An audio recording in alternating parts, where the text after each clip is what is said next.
After my husband's funeral, my sister revealed that her son was my husband's child and showed his will.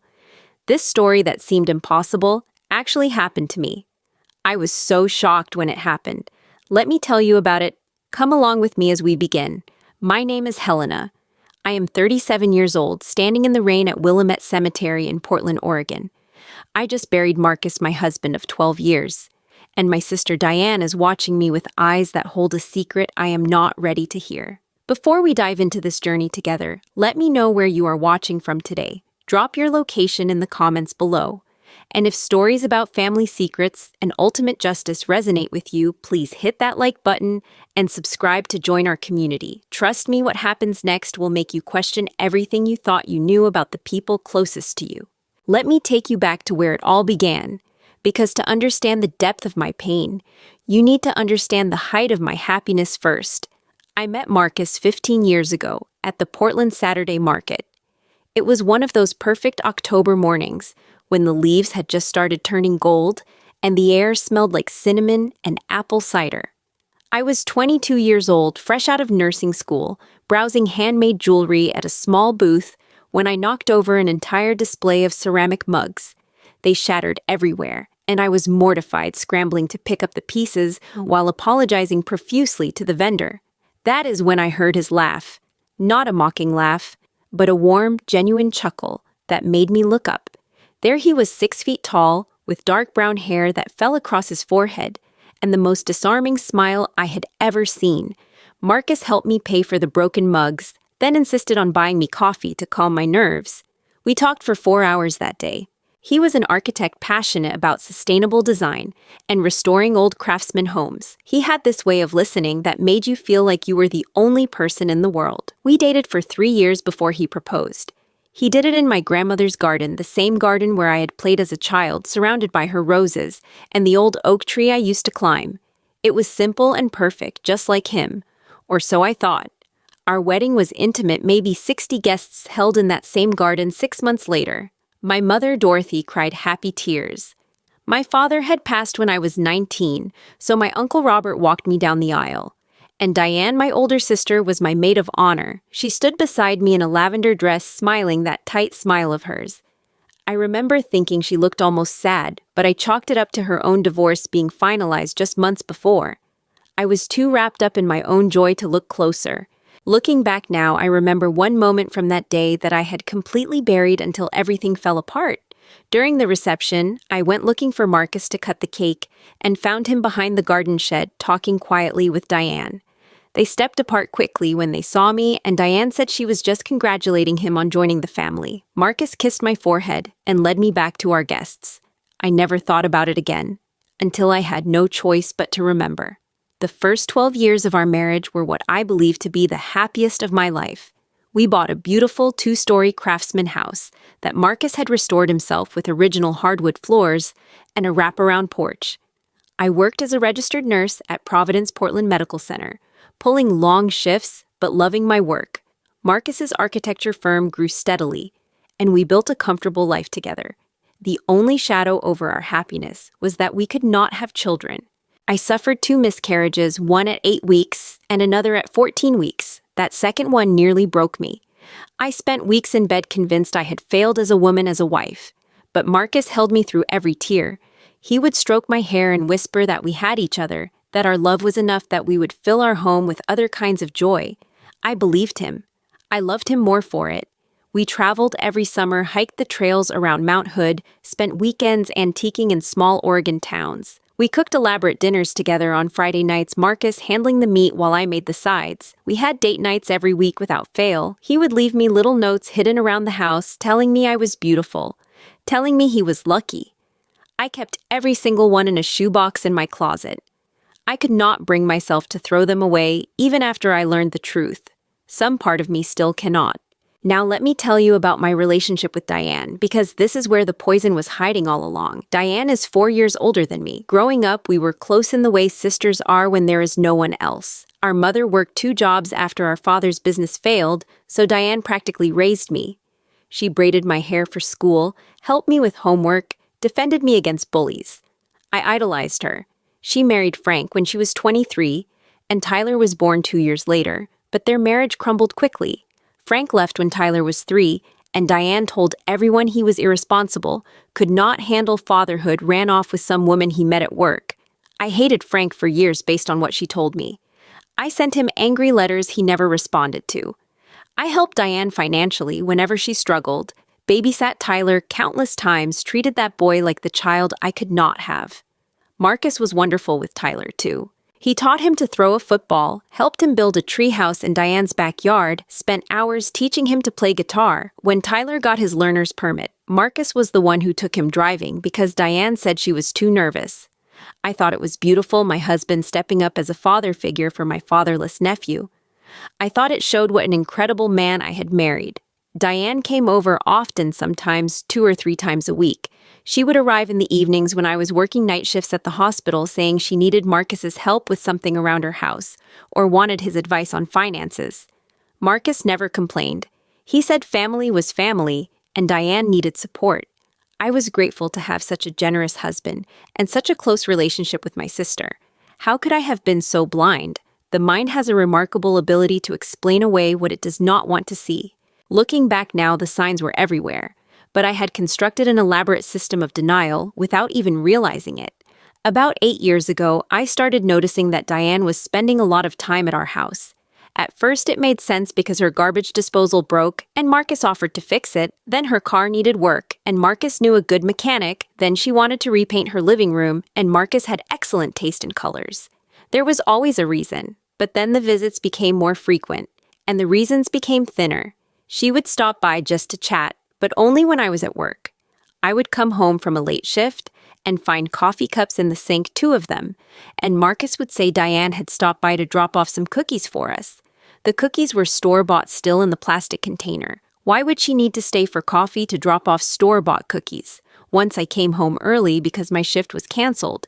I walked into the living room to find Diane crying on the couch with Marcus's arm around her shoulders. They jumped apart when they saw me, not dramatically, but enough that I noticed. Marcus explained that Diane was upset because Tyler was going through a difficult phase at school and she needed to vent. Diane wiped her eyes and agreed, then left quickly. I made dinner for Marcus that night and never brought it up again. I wanted to believe him. I needed to believe him. There were the phone calls, too. Marcus started keeping his phone face down on the nightstand, something he had never done before. He would take calls in another room, speaking in low tones, and when I asked who it was, he would say it was a client in Japan or a contractor with an early morning question. His explanations were always plausible, always delivered with that easy smile that made me feel foolish for even wondering. One night, about 5 years ago, his phone buzzed at 2 in the morning. He grabbed it before the second buzz slipped out of bed and went downstairs.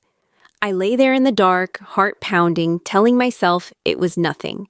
He came back 20 minutes later and said it was a client emergency, a building permit issue that needed immediate attention. I pretended to be asleep. I did not want to have the conversation that asking questions would require. And then there was Tyler. Tyler had always been a beautiful child. But as he grew older, something started nagging at the back of my mind. He was tall for his age, with dark brown hair that fell across his forehead in a way that seemed familiar. His nose was straight and narrow, his jaw strong and square. His eyes were an unusual shade of amber, almost golden in certain light. People would comment that he did not look much like Diane, who was petite with lighter coloring. Someone at a family barbecue once joked that Tyler had Marcus's smile, and the table went silent for just a beat too long before Diane changed the subject. I pushed the thought away. It was ridiculous. Tyler was Frank's son. Diane had been married to Frank when Tyler was conceived. There was no reason to think otherwise. But the thought would creep back at odd moments when I watched Marcus teaching Tyler to fish, when I saw them laughing together at some private joke, when Tyler would look at Marcus with an expression that seemed like more than admiration. The summer Tyler turned 13, he started spending even more time at our house. He would come over after school when Diane was working, and Marcus would help him with homework or shoot hoops with him in the driveway. I worked a lot of overtime that year because we were short-staffed, so I was rarely home for these visits. When I was home, Tyler seemed different around me, almost nervous, like he was hiding something. I assumed it was normal teenage awkwardness. I assumed wrong. The call came on a Thursday evening in late October, almost exactly 15 years after I had first met Marcus at the farmer's market. I was in the kitchen chopping vegetables for a stir-fry when my phone rang. The number was unfamiliar, but something made me answer. A woman's voice, official and calm, asked if I was Helena Brennan, wife of Marcus Brennan. I said yes, and the world tilted. There had been an accident on Interstate 84, she said. A semi-truck had jackknifed in the rain, crossing the median and striking several vehicles. Marcus's car was one of them. I needed to come to the hospital immediately. I do not remember driving there. I do not remember parking or walking through the automatic doors or finding my way to the emergency department. I only remember the face of the doctor who met me in the hallway, young, maybe 30, with kind eyes that told me everything before his mouth did. Marcus had died on impact. There was nothing they could do. I am so sorry for your loss. The floor disappeared beneath me. A nurse caught my arm and guided me to a chair. Someone brought water that I could not drink. Someone asked if there was anyone they should call. I managed to give them my mother's number and Diane's number, because those were the only numbers I could remember. Diane arrived before my mother did, even though she lived further away. She burst through the doors, wild-eyed, and ran straight to me, pulling me into an embrace that felt desperate, clinging. She sobbed against my shoulder, great heaving sobs that shook her entire body. At the time, I thought she was crying for me for my loss. I thought she was being the supportive sister I needed. Now I understand she was crying for herself, for the man she loved, for the secret life that had just ended. The next 3 weeks passed in a blur of funeral arrangements and casseroles and visitors who did not know what to say. Diane took charge of everything, which I was grateful for because I could barely function. She chose the flowers, white lilies, and deep red roses. She selected the music songs I did not recognize, but that she insisted Marcus would have wanted. She wrote the obituary and organized the reception, and handled the endless stream of phone calls.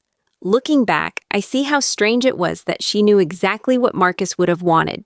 She knew his favorite hymn, his preferred charity for memorial donations, the specific Bible verse he wanted read at his service. I did not know any of these things. After 12 years of marriage, my sister knew my husband's final wishes better than I did. My mother flew in from Seattle the day before the funeral. Dorothy is 72 years old, sharp as a tack, and she notices everything. She watched Diane flutter around making arrangements and pulled me aside that evening. "Something is not right," she said. "Diane is acting like this is her funeral to plan, not yours. I should be insulted on your behalf." I told her Diane was just trying to help, that I was not capable of handling things right now, that we should be grateful for her support. My mother pressed her lips together in that way she does when she disagrees, but knows arguing will not help. She let it go, but she kept watching Diane with narrowed eyes. The funeral was held on a gray November morning. A cold drizzle fell steadily as we gathered at Willamette National Cemetery, umbrellas forming a sea of black against the green grass and white headstones. About 60 people came, Marcus's colleagues, our neighbors, family members, friends we had collected over 15 years together. They all wore expressions of sympathy and shock. Marcus was only 42. He was healthy, vibrant, full of plans. It was not supposed to end this way. I stood at the graveside in a black dress I did not remember buying, clutching a single white rose, watching the polished mahogany casket that held my husband. The minister spoke words I did not hear. People approached me with hugs and condolences I could not process. I was numb, frozen, a statue of grief. And then I noticed Diane.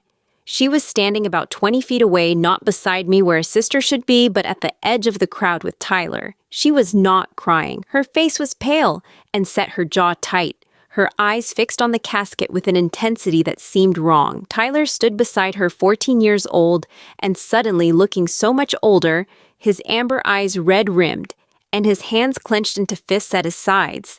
He was not looking at the casket. He was looking at me. When they lowered Marcus into the ground, Diane stepped forward. She walked to the edge of the grave and dropped a single red rose onto the casket. Her lips moved, forming words I could not hear. Then she stepped back and met my eyes, and something in her expression made my stomach drop. The reception after was held at our house, the house Marcus and I had built our life in. People filled the rooms with quiet conversation and the clink of glasses.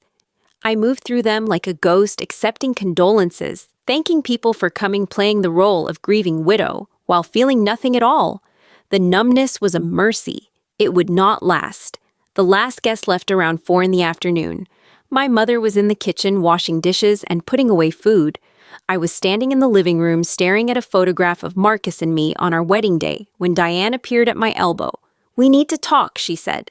Privately. I followed her outside, too exhausted to question it. We walked across the wet grass to the old oak tree at the corner of our property, the same kind of tree that had stood in my grandmother's garden where Marcus proposed. The drizzle had stopped, but the branches still dripped, and the air smelled of wet earth and decaying leaves. Diane stopped and turned to face me. She was carrying her large leather purse, the one she always brought everywhere, and her hands were trembling as she reached inside. "There is something you need to know," she said, "something I should have told you years ago. But Marcus made me promise, and I loved him too much to break that promise while he was alive." I stared at her, not understanding. "What are you talking about?" She pulled out a manila envelope thick with papers and held it against her chest like a shield. "Tyler is Marcus's son," she said. "We had an affair. It started before your wedding and never really stopped. 15 years, Helena. I am sorry." The words did not make sense. They were sounds without meaning, syllables that refused to arrange themselves into anything comprehensible. I shook my head slowly, waiting for her to laugh, to say it was a sick joke to take it back. She did not take it back. Instead, she opened the envelope and handed me a piece of paper. It was an official document from a DNA testing facility dated 5 years ago. The results were conclusive. Marcus Brennan was Tyler's biological father, with a probability of 99.97%. "You are lying," I said, but my voice came out as a whisper. "This is fake. You faked this." Diane's face hardened. "I am not lying, and I am not finished." She pulled out another document, several pages stapled together. It was a will handwritten on legal paper, with Marcus's familiar slanted handwriting covering every line. At the bottom was his signature and the seal of a notary public, dated just 6 months before his death. "He wrote a new will," Diane said. "He was going to tell you everything and ask for a divorce. But then the accident happened, and he never got the chance." I took the will with numb fingers. The words swam before my eyes, but I forced myself to read them. Marcus had left 50% of his estate to Tyler, 30% to Diane, and only 20% to me.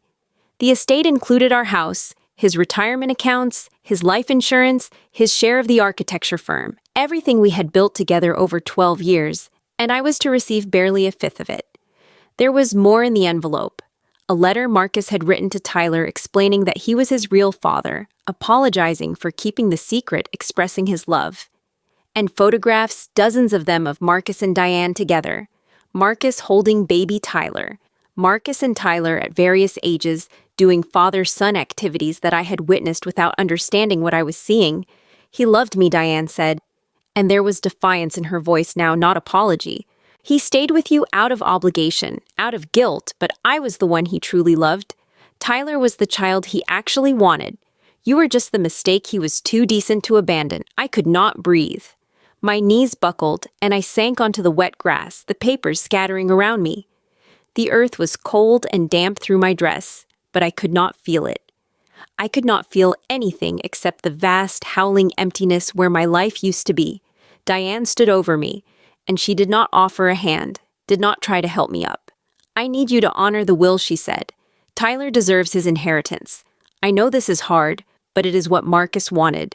Somewhere in the distance, I heard my mother calling my name. Footsteps approached across the grass. Dorothy appeared, took one look at my face, and the papers scattered around me, and her expression went from confusion to fury in an instant. "What have you done?" she demanded, turning on Diane.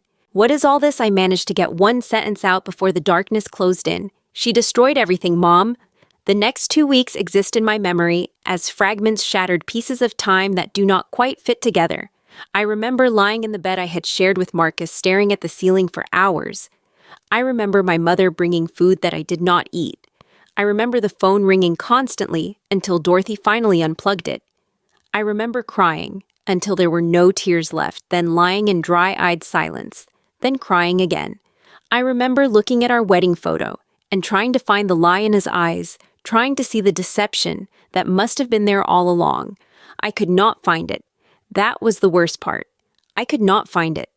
I lost 10 pounds in those 2 weeks because eating seemed pointless. Sleep came in fragments, an hour here, 20 minutes there, always interrupted by nightmares where Marcus was alive and laughing at me, where Diane stood beside him in a wedding dress, where Tyler called him dad, and they walked away together, leaving me alone in an empty house. My coworkers called, my friends called, but I could not talk to anyone. What would I say? My husband of 12 years was having an affair with my sister the entire time. My nephew is actually my husband's son. Everything I believed was a lie. The words were impossible. The truth was impossible. But it was true anyway. On the 10th day, I got out of bed. Not because I was ready, but because I had run out of tissues, and my mother was at the grocery store. I walked to the bathroom and caught sight of myself in the mirror, gaunt and pale with dark circles under my eyes, and I did not recognize the woman staring back. She looked hollow. She looked broken. But something else stirred beneath the brokenness, something hot and sharp that I had not felt since that day at the cemetery. Anger. I went to Marcus's home office, the room I had avoided since his death, because it still smelled like him sandalwood and coffee, and the particular scent of the hand lotion he used. His desk was neat, organized, everything in its place. Marcus was always organized. It was one of the things I had loved about him. I started opening drawers. The first two contained nothing unusual: office supplies, old project files, tax documents. But the bottom drawer was locked, and I had never known it to be locked before. I searched for the key everywhere in his other drawers, in the pockets of his jackets, in the nightstand on his side of the bed. Finally, I found it taped to the underside of his desk chair, hidden where no one would think to look. The drawer contained a single wooden box, the kind meant for keepsakes. I opened it with shaking hands. Inside were photographs.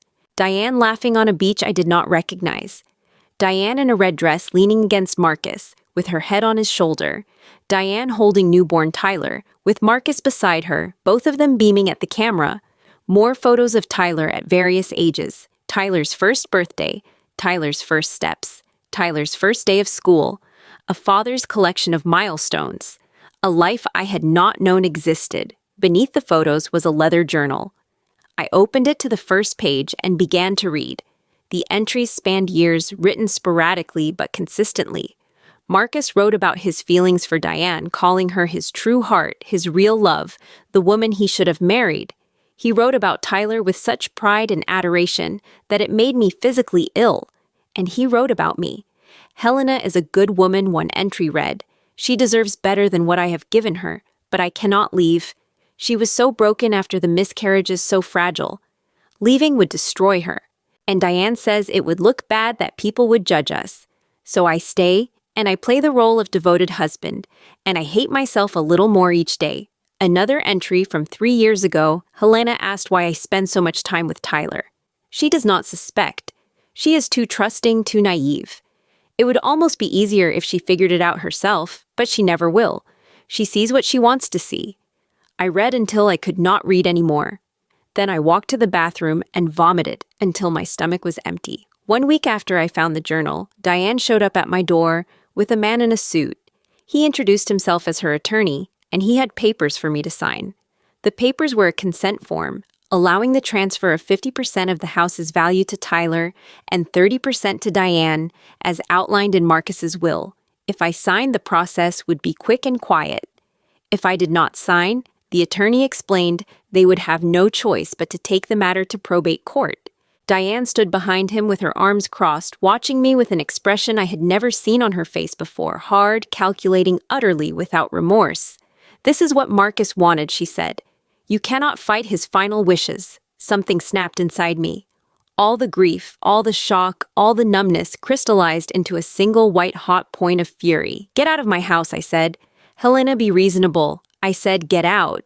The attorney tried to intervene, but I was already walking to the door, pulling it open, pointing at the front porch. "This is my house," I said. "The house I paid for, the house I maintained, the house I made into a home while you were sleeping with my husband behind my back. You want to take it from me, you go ahead and try, but you will not do it with my consent. Now get out before I call the police." Diane's mask slipped for just a moment, revealing something ugly beneath. "You will regret this," she said. "Marcus wanted Tyler to have what was his. You cannot fight a dead man's wishes. Watch me, I said, and I slammed the door in her face. My mother found me sitting on the kitchen floor an hour later, my back against the cabinets, my hands still shaking. I need help, I told her. I do not know how to fight this, but I know I have to try. Dorothy sat down beside me, her joints creaking in protest, and took my hand in hers. Your grandmother came to this country with nothing, she said. She survived things you cannot imagine. She built a life from scratch through sheer will and determination. You have her blood in your veins, Helena. You can survive this. You can fight this, and you will win. The next morning, I started making calls. It took me 3 days to find the right attorney. Her name was Patricia Hawkins, 55 years old, with steel gray hair and a reputation for being ruthless in estate disputes. She had never lost a case involving a contested will, and she did not intend to start with mine. I told her everything: the affair, the will, the DNA test, the photographs, the journal. She listened without interrupting, taking notes in her precise handwriting, her expression unreadable. When I finished, she set down her pen and looked at me. They made mistakes, she said. Emotional affairs make people sloppy. We are going to find every single mistake, and we are going to use them. Patricia hired a private investigator named Douglas, a retired detective with connections throughout the Portland legal community. Within a week, he had uncovered the first crack in Diane's case. The will had been signed 6 months before Marcus's death, during a period when he was recovering from back surgery. His medical records showed he had been taking high doses of oxycodone for pain management, a medication known to impair judgment and cognitive function. The notary who witnessed the signature was a woman named Carol Finch, and further investigation revealed that Carol was Diane's college roommate and longtime friend. There is a clear conflict of interest, Patricia explained. A notary with a personal relationship to one of the beneficiaries is ethically compromised. We can argue the notarization is invalid, but Douglas found more. Marcus had made an earlier will 8 years prior, properly witnessed and notarized through his attorney's office. That will left everything to me. And crucially, there was no record that the old will had ever been formally revoked. Marcus had simply written a new one without following proper legal procedures to invalidate the first. We also have grounds to challenge his mental capacity, Patricia said. He was on serious pain medication. He was in a vulnerable state. And from what you have told me about your sister, I would not be surprised if there was coercion involved. The final piece came from an unexpected source. Bradley Chen was a colleague of Marcus's at the architecture firm. He reached out to me after seeing a notice about the estate dispute in the legal announcements section of the newspaper. We met for coffee at a quiet cafe downtown, and he told me things that changed everything. Marcus wanted out, Bradley said. He told me about 6 months before he died that he was going to end things with Diane. He was going to come clean to you about everything. He said the guilt was killing him, that he could not live the lie anymore. But Diane threatened him how Bradley stirred his coffee, looking uncomfortable. She said if he left her, she would tell you everything herself and make sure everyone knew he had abandoned his son. She said she would destroy his reputation, his career, his relationship with you. Marcus was terrified of losing you, even though he had already betrayed you. He thought if he could just find the right way to tell you, you might forgive him. But Diane would not give him the chance. He pulled out his phone and showed me a text message chain from 2 months before Marcus died. I have to tell Helena the truth. One message read, I owe her that much. Diane's response, if you tell her, I will make sure you lose everything, Tyler included. Do not test me. Bradley gave me screenshots of the entire conversation. I passed them to Patricia, who smiled for the first time since I had met her. This is coercion, she said. This is evidence that your sister manipulated your husband into signing that will under duress. Combined with the medication issue and the compromised notary, we have more than enough to take to court. The trial was scheduled for early February, 3 months after Marcus's funeral. Diane hired her own attorney, an aggressive young man who clearly thought he could intimidate me into settling. He was wrong.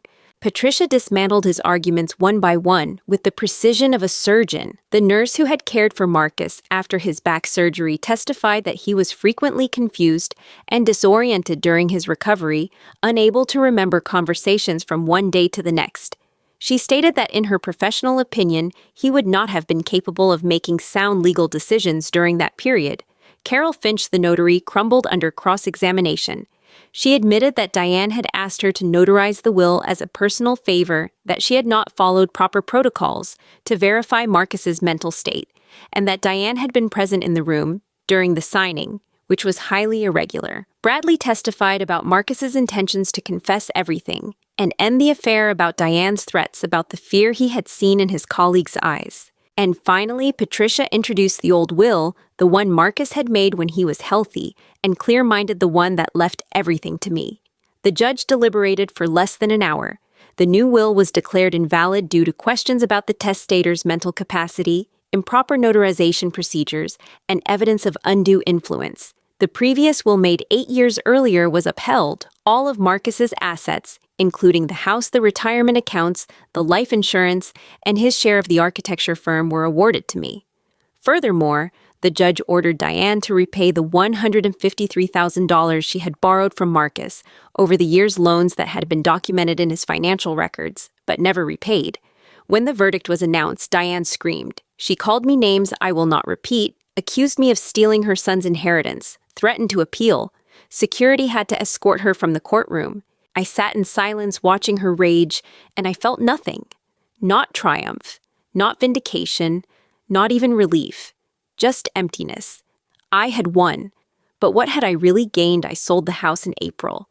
I could not stay there surrounded by memories that were now poison, sleeping in the bed where Marcus had lain next to me while dreaming of my sister. Every room held ghosts, every corner held lies. I needed to start fresh somewhere else, somewhere, without the weight of 15 years of deception pressing down on me. I found a small cottage in Cannon Beach, right on the Oregon coast. It had 2 bedrooms, a cozy kitchen, and a deck that looked out over the Pacific Ocean.